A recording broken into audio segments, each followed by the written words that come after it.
So there's breaking reports that the Trump administration has notified Egypt of a decision to reduce military aid, threatening to reduce aid further in response to Cairo's opposition to Trump's Gaza plan.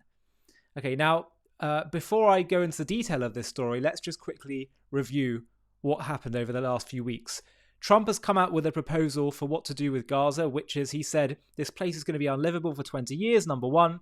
Number two, whenever Israel leaves and they just allow those cycles to continue, violence will resume, Hamas will take over, and anything we invest will just turn to rubble because Hamas will no doubt get elected or get power, and they will, or a Hamas ideology will, and it will just lead to more bloodshed, violence, war, terrorism. Not a good idea.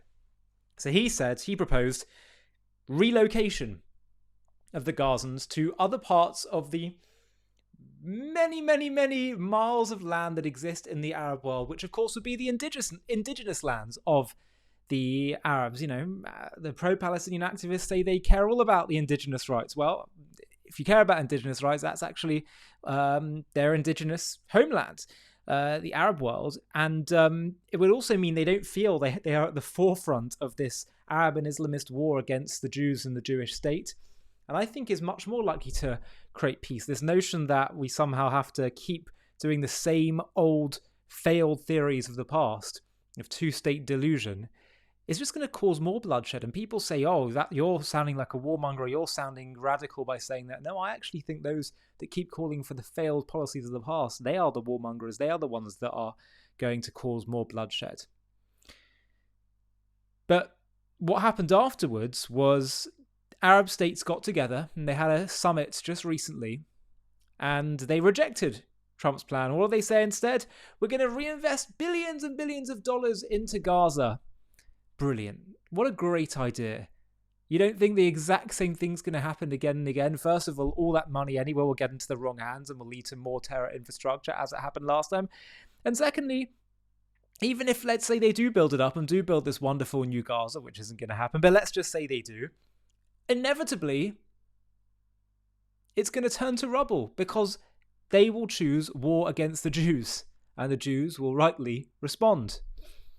Israel. But these are the reports. A Qatari newspaper, Al Arabi Al Jadid, reported, allegedly from Egyptian sources, that the US has informed Cairo of its decision to reduce the military aid it provides to it starting next year. An Egyptian diplomat from Washington quoted in the report claimed the announcement of the reduction that reached Egypt did not include a precise definition of the cut, which will be determined later after internal American consultations. Egyptian sources also wrote that the Pentagon has increased pressure on Cairo in an attempt to convince it to change its position of refusing to cooperate with the US plan for the Gaza Strip. And now they're threatening to cut aid, it seems, more comprehensively if it doesn't get on board with Trump's Gaza vision. The United States formally warned Egypt of impending cuts, and the warning delivered to Cairo by US officials, while it didn't specify the exact percentage of the reduction, with diplomats noting that the figure will be finalized after internal consultations with the Trump administration, Egypt, a cornerstone recipient of $1.3 billion in annual US military aid since the 1979 Camp David Accords, now faces a shift in the partnership that has bolstered its military modernization and cemented its role as a regional mediator, most notably in maintaining peace with Israel. So this is really significant, and the question is, will it have a big enough role in forcing Egypt to change strategy? I think it's going to be very, very challenging to do that.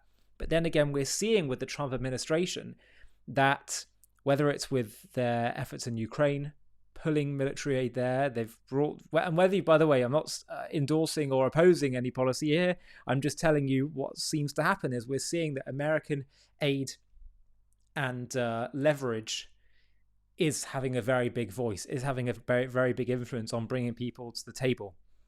So will it bring people to the table? I don't know. But we're definitely seeing from this that when Trump is making these suggestions, it's not just a joke.